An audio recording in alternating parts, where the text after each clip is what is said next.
I was cleaning my room and going through all my notebooks to see which notebooks are full and which are empty. And I found this one, which is half empty, but half of it is filled with a dream I had. And I started writing, but never got so far as to write it on my laptop, so I abandoned this pretty quickly. But let's see. For as long as I can remember, our people have been training for the games. The participants are chosen, split into 6 teams, and then sent off to a training camp where they work through the year before competing in the games. Oh wow, I ended the first 2 sentences with the games. I'm off to a bad start here. This is my 4th consecutive year as a competitor, and as the last week of training comes to an end, I can't help but hope that this year my team will have what it takes to win. That way, my place in next year's would be almost certain. Next year's what? I'm guessing next year's games. If we lose again, then there's a much higher chance I'll be replaced with someone younger. Will you quit worrying? My best friend Quinn says from the bed next to mine. Your uneasy is making it difficult to sleep. Sorry, I apologize, even though I have no intention of worrying any less. Even if I could. Wow! I really hope I improved as a writer because this is terrible. Okay, listen, Poppy. Why was everyone called Poppy? Every single protagonist of mine was called Poppy. Okay, listen, Poppy. Quinn turns around to face me. You're the best player on the team. You're not going to get replaced. But what if I do? Then what am I supposed to do? Then you find a job like everyone else. That's what worries me, I mumble, turning over to face away from Quinn and to be left alone with my thoughts. Why is there an "and" there? What I would do after the games has been taking up most of my brain capacity for most of the last year. It was uncommon for people to play in 4 games, let alone 5.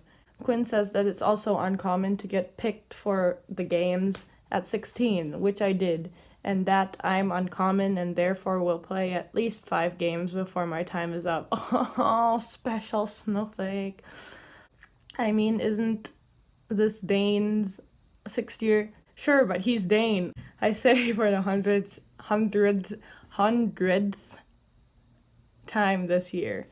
Dane Epsilon is a legend. He is one of the only 3 people of the century to be selected before their 18th birthday. Quinn likes to argue that I too am one of those 3 people, but there's a massive difference between Dane and myself. You see, Dane has never lost a game. Every single year since he was selected, his team has been victorious. Every year I hope to be so lucky as to be put into the same team as him, but every year the random sorting has disappointed me. I'm actually not mad at that chunk.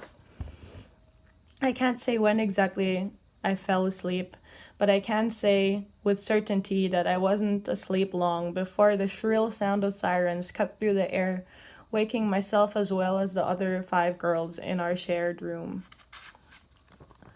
What's happening? Catherine Delta asks with her hands clasped over her ears. Has this ever happened before? One of the first-timers asks. The answer is no, this has never happened before. And then all of a sudden the sirens stopped, leaving a heavy sort of silence in its place. No one moved or said any... I jumped between tenses. No one moved or said anything until a voice came over through the speakers, found in every room of our camp. Poppy Gamma, please make your way to your camp's training station. It is a matter of state security. Thank you.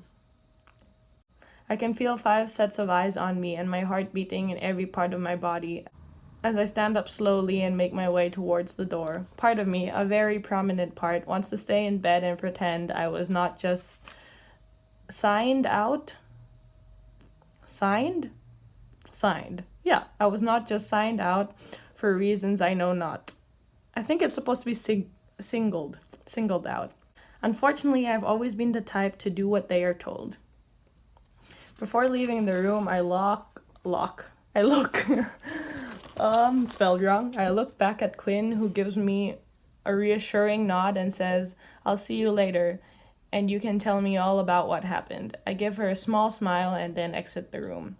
There's a very long hallway which has all the rooms that all 100 people in my team are living in. Usually I'm very aware of just how long the hallway is, but this time my brain went numb almost immediately and my legs take over. Whether you can call it muscle memory, I don't know, but whatever you call it, I'm glad that it happened because I think getting to the train station would have been much more difficult if I was actually aware of all of it. Wow, that's a... Whew, that sounds like fan fiction. Only once I'm seated inside the train that was waiting at the station for me, do my senses come back to me. And with them come a whole new set of worries. No matter how I look at the current situation, there is no way anything good could happen from this point onward. I try to look out the window to see where I'm being brought. Unfortunately, it's pitch black outside, as it tends to be in the middle of the night. I'm forcing myself to focus on the sounds around me in order to prevent any anxiety-induced breakdown, so much so that I don't notice the person sitting across from me until they say, "Poppy?" What? I say, looking out to see who's talking to me. My jaw almost drops when I find myself face to face with Dane Epsilon. "Oh, hi," I manage to somehow say. "Do you know what all this is about?" Dane asks. "No, sorry," I reply, a little relieved that I'm not the only one who's out of the loop. And now that the counties, and now that the country's favorite person is heading towards the same unknown destination as I am, I can't help but feel like it's not going to be so bad. "How did you get on the train?" I ask, wondering if he's been here longer than I have. "I just got on now, when the train stopped at my training camp." "Oh," I say. That means that the train came to an actual stop without me realizing it. I don't know what the whole point of this is. It's not very descriptive. Anyway, very much aware of the young man sitting across from me, I'm unable to go back to spacing out for the rest of the trip. At the same time, I don't want to say or do anything out of fear of looking bad. This is written so badly. Nothing. What does Dane look like? What does Poppy look like? What's it like inside the train? Is it cold? Is it warm? Are the seats soft? I don't know. I wrote this crap and I don't know. Thinking about it in retrospect, it couldn't have been all that long before the train came to a halt, and we were asked to exit it. But that's not the way it felt. Poppy, Dane, wonderful. A woman with a ridiculous smile greets us. I always have people with ridiculous smiles in my old works. We're waiting for 2 more people, but feel free to enter already. She gestured to a door belonging to a massive concrete block of a building. "Where are we?" Huh? She gestured to a door belonging to a massive concrete block of a building. "Where are we?" Okay. "Oh, fantastic. More waiting," Dane says, clearly unhappy. "Please, Dane, we're trying to make this as painless as possible." Desperation is clearly notable in the woman's words, but the smile does not leave her face. What does this woman look like? Where are they? What does the area they are look like? All I know is that there's a woman who's smiling and desperate and a concrete block with a door in it, and Dane is unhappy. Whatever. Dane shows no pity for the poor lady who's just doing her job. I like that because I often feel like some poor lady is being mistreated for just doing her job. "I'll be waiting to hear how you try to justify this kidnapping. The country is in danger. We're only..." Yes, national security and all that. Dane cuts her off and then walks towards the door before he gets an answer. I hurry after him. What did she mean when she said the country is in danger? Who cares? Dane groans. I care. I'm beginning to grow irritated. Never had I expected Dane Epsilon to be this way. I had imagined him kind and knowledgeable.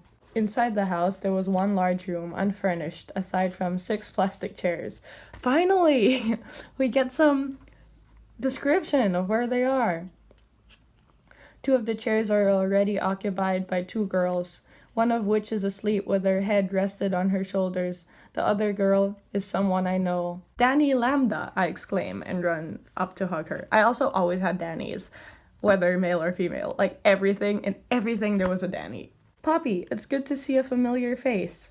2 years ago, Danny and I were on the same team, and even though it was her first year, she was one of the best competitors. Do you know what this is about? She asked me. No, sorry, but the lady on the train said something about the country being in danger. And you actually believe that crap? Dane sneered, letting himself down on one of the chairs. What's his problem? Danny pulls a face at the recently occupied chair. Ouch. Oh man, it's like bad fan fiction. I want to die. Oh yeah, that's Dane Epsilon. Dane, this is Danny Lambda. I know who he is. Danny rolls her eyes. I just didn't think he'd be so, right? I'm so what? Dane asks, turning in his chair. You're just so, Be nice, Danny, I warn. Why? Danny questions. It's not like he's being nice. Hoy.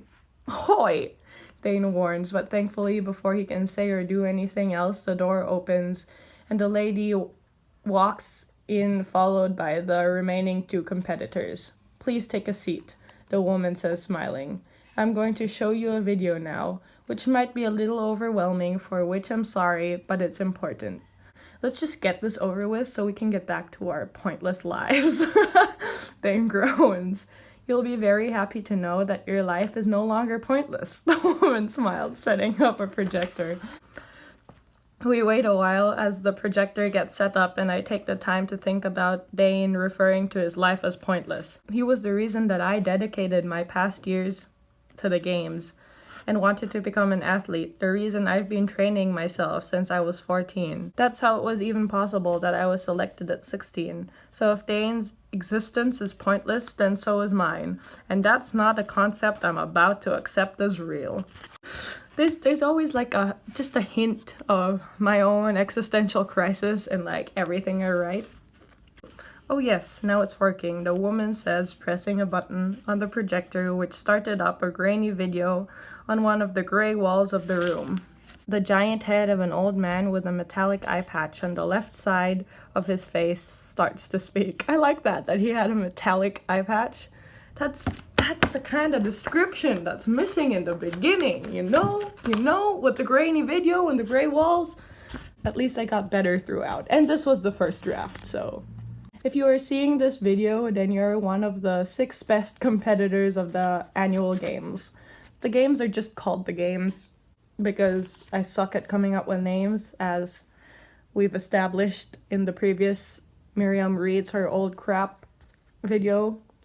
The top 6 of 600, I offer my congratulations. There are no people more qualified to lead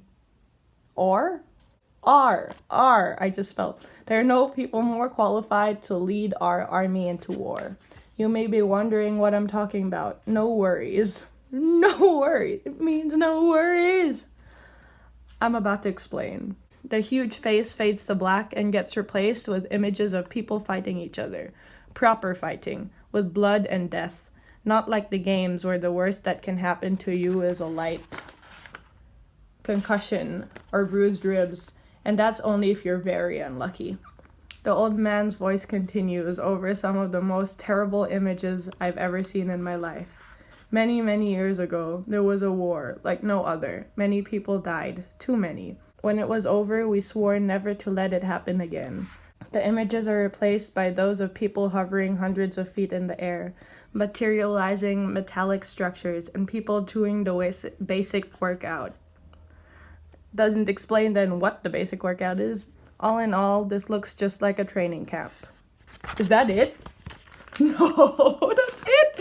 I was just starting to get really into it. Damn. There was gonna be an epic war against robots. Yeah, and those were the generals, like those 6 people, and then it was gonna be about them and how their entire training for the games is actually being training for another war that the government disguised as a fun activity. Yes. I can't believe I just stopped there. There's so many pages, empty pages. Maybe I should pick up on this again. Let me know what you think. Do you think I should continue writing this and actually make it somewhat readable? Because God knows I'm not working on too many projects already. Speaking of, I should continue writing now. Okay, bye.